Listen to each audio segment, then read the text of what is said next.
এখন কি মহাগ্রন্থ আল কোরআন পড়ার সময় আছে? ও আমার বাবাজিরা, আপনাদেরকে আমি একটা নিউজ দিয়ে যাই। আপনি বৃদ্ধ হয়েছেন, সংসার ভারী হয়েছে, আপনার বয়স ভারী হয়েছে, মুখ দিয়ে কথা স্পষ্ট হয় না, কিন্তু আপনি একটা হরফ নেন আলিফ। এই আলিফকে মহব্বত করতে করতে যদি আপনার মরণ চলে আসে, আজরাইল আপনার নিকট চলে আসে, এমতা অবস্থায় যদি আপনার জানটা কবজ হয়ে যায়, আপনার যখন মৃত্যু হয়ে যায়, এই আলিফ পড়তে পড়তে যদি আপনার মরণ হয়ে যায় রে ভাই, এই আলিফ পড়তে পড়তে মরণ হওয়ার পরে কবরের মধ্যে যদি আপনি যাইতে পারেন, তাহলে আপনি ধন্য, তাহলে আপনি ধন্য।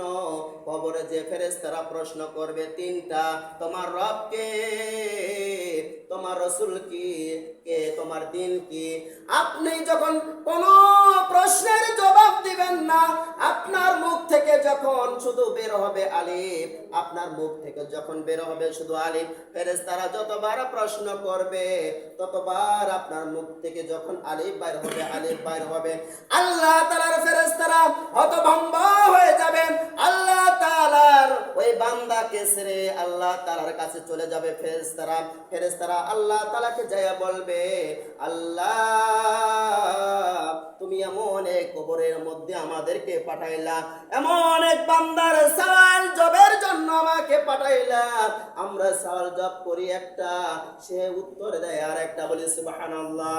আল্লাহ তাআলা ফেরেশতাদেরকে ডাক দিয়ে বলে, ফেরেশতা তুমি সওয়াল জব করো একটা, সে উত্তর দেয় আর একটা, ওই উত্তরটা কি আমাকে একটু বলো।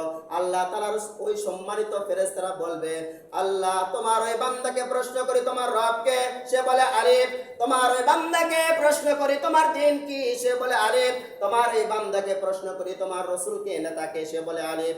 আল্লাহ তাআলা ওই ফেরেশতাদেরকে বলে, ও আমার ফেরেশতারা, আমার ওই বান্দা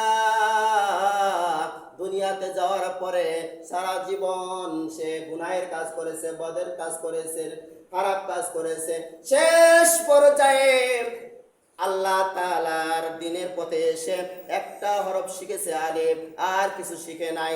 ওই একটা আলিফ নিয়ে সে কবরে এসেছে, একটা আলিফ সে অর্জন করেছে, একটা আলিফ তার আমল নামায় লিপিবদ্ধ হয়েছে। আল্লাহ তাআলার ওই সম্মানিত ফেরেশতাদেরকে বলবে, তখন আল্লাহ তাআলা বলবে, ওই বান্দা যে আলিফ আলিফ আলিফ বলতেছে, এই আলিফ আলিফ বলার খাতিরে আমি আল্লাহ তাআলা তার জীবনের तमाम গুনাহ মাফ করে দিয়ে আমি আল্লাহ তাআলা তাকে জান্নাতবাসী করে দিলাম। বলি সুবহানাল্লাহ, আর একবার বলি সুবহানাল্লাহ। কবরে কিছু নিয়ে যেতে পারলাম না, একটা আলিফকে মহব্বত করেন, এই একটা আলিফ আপনাকে জান্নাতে প্রবেশ করাই দিবে। বলি সুবহানাল্লাহ। কোরআন পড়তে পারেন না, প্রতিদিন সকালে কোরআনটা বাইর করে একটু দেখেন, ইস আল্লাহ তাআলার পবিত্র কোরআন কত সুন্দর, কত সুন্দর। পড়তে পারলেন না, প্রতিদিন